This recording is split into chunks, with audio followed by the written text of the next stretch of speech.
எனக்கு நான் ஜாயின் பண்ண உடனே எங்க வீட்லயோ ஓகேப்பா நீ ஒரு விஷயத்த ஜாயின் பண்ணிருக்க, சூப்பர் கம்பெனி, பர்ஃபெக்ட், நீ போய் பண்ணு அப்படின்ற அளவுக்கு எங்ககிட்ட சப்போர்ட்டும் பண்ணல. அப்படின்னு இதை பத்தி தெரிஞ்சுக்கிற அளவுக்கு எங்களோட பேரண்ட்ஸும் அந்த அளவுக்கு படிக்க முடியாது. அவங்களுக்கு தெரிஞ்சதுன்னா விவசாயம் பண்றது, அவர் வில்லேஜ்குள்ளதான் அப்படிதான் இருக்கும். ஓகே, அப்படி இருந்தா அவங்கள்ட்ட நான் அதை புரிய வச்சு, எனக்கு டைம் கொடுங்க, நான் அதை புரிய வைக்க ட்ரை பண்ணவே இல்லை ஃப்ரெண்ட்ஸ். அதாவது எனக்கு தெரியும் என் பேரண்ட்ஸ்க்கு சொன்னா புரிஞ்சுப்பாங்களா இல்ல எப்படி சொன்னா புரிஞ்சுப்பாங்க. ஓகே, நான் வீட்டுலதான் இருக்க போறேன், போன் தான் யூஸ் பண்ண போறேன், நான் வெஸ்டேஜ்ல ஒரு ஜாப் நான் பண்ணலனாலுமே நான் இந்த போன் தான் யூஸ் பண்ண போறேன். நான் வந்த பீரியட்லாம் எத்தனை பேருக்கு ஞாபகம் இருக்குன்னு தெரியல, cook with Comali season 1 Mahabharatham ஓகேங்களா, நல்ல பீக்ல இருந்துச்சு. மேபி அந்த சுச்சுவேஷன் இருந்தவங்களுக்கு உங்களுக்கு தெரிஞ்சிருக்கும். அப்படியே எப்படி சொல்றது, நம்ம வந்துட்டு மார்னிங் தூங்கி எழுந்து சாப்பிட்டுட்டு நானும் என்னோட சிஸ்டரும் ரெடி ஆகும், நம்ம வந்துட்டு குக் வித் கோமாளி பார்க்க போறோம், மகாபாரதம் பார்க்க போறோம், எதுவோ ரொம்ப ஹாப்பியா அதை பாக்குறதுக்குன்னே ரெடி ஆகும்.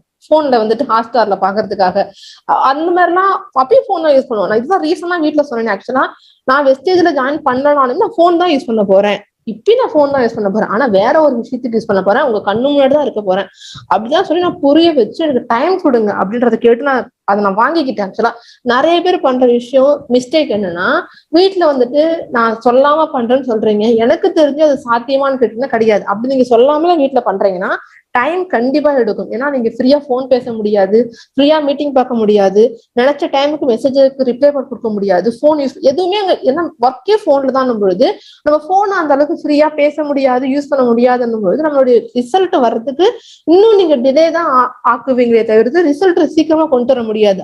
அதுவே நீங்க வீட்டுல அவங்க ஒத்துக்கலனா கூட நம்ம ஏதோ விஷயத்துக்கு அடம்பிடிப்போம். இது சரவணபுரம் அடிக்கடி சொல்லியிருக்காங்க, ஏதோ விஷயத்துக்கு நம்ம ரொம்ப ஸ்ட்ராங்கா எனக்கு வந்தே ஆகணும், எனக்கு தேவைன்னு சொல்லிட்டு நம்ம ஸ்ட்ரிக்டா அடம்பிடிப்போம். கரெக்டுங்களா? அப்படி நம்ம அடம்பிடிக்கக்கூடிய விஷயத்துல இதை நீங்க மெயினா எடுத்துக்கிட்டு எனக்கு ஒரு 3 மந்த்தோ ஒரு 6 மந்த்தோ எனக்கு ஒரு 8 மந்த்தோ டைம் கொடுங்க, அதுக்குள்ள நான் இந்த இன்கம் ஏர்ன் பண்ணிடுவேன் அப்படின்ற மாதிரி நீங்க பர்மிஷன் வாங்கிட்டீங்கன்னா பரவாயில்லையா, இவ்வளவு ஸ்ட்ராங்கா இவங்க நம்மகிட்ட டைம் கேட்கறாங்க, சரி கொடுத்துதான் பார்ப்போமேன்ற மாதிரி அவங்க கொடுத்துருவாங்க. கொடுத்ததுக்கு பின்னாடி நீங்க என்ன பண்ணாலுமே டைம் இருக்குல்ல, டைம் அந்த ஒர்க் நான் பண்ணணும்ன்ற மாதிரி நீங்க பேச ஆரம்பிக்கலாம். ஸோ அதனால நீங்க பர்மிஷன் வாங்கிட்டு இந்த ஒர்க்கை பண்ணுங்க, நான் தெரியாம பண்ணிட்டுறேன், இன்கம் வந்த பேர் நான் வீட்டுல சொல்றேன்ற மாதிரி டிசிஷன் எடுத்திருக்கீங்கன்னா 98% எனக்கு தெரிஞ்சு அது வந்துட்டு அந்த அளவுக்கு ரிசல்ட் கொடுக்கறதுக்கு டிலே தான் ஆகும். நான் நிறைய பேரை பார்த்திருக்கேன். ஆக்சுவலா அந்த நேரத்துல நான் வந்துட்டு எங்க டீம்ல இருக்கிற நிறைய பேருக்கு நான் அதை வந்துட்டு பார்த்திருக்கேன். அதுக்கப்புறம் சொல்லி டைம் வாங்கி அதுக்கப்புறம் சக்சஸ் பண்ணவங்க எத்தனையோ பேர் இருக்காங்க, புரியுதுங்களா? ஸோ அதனால நீங்க உங்களோட டைம் கேட்கறது எனக்கு தெரிஞ்சு பெட்டரான ஒரு விஷயம்.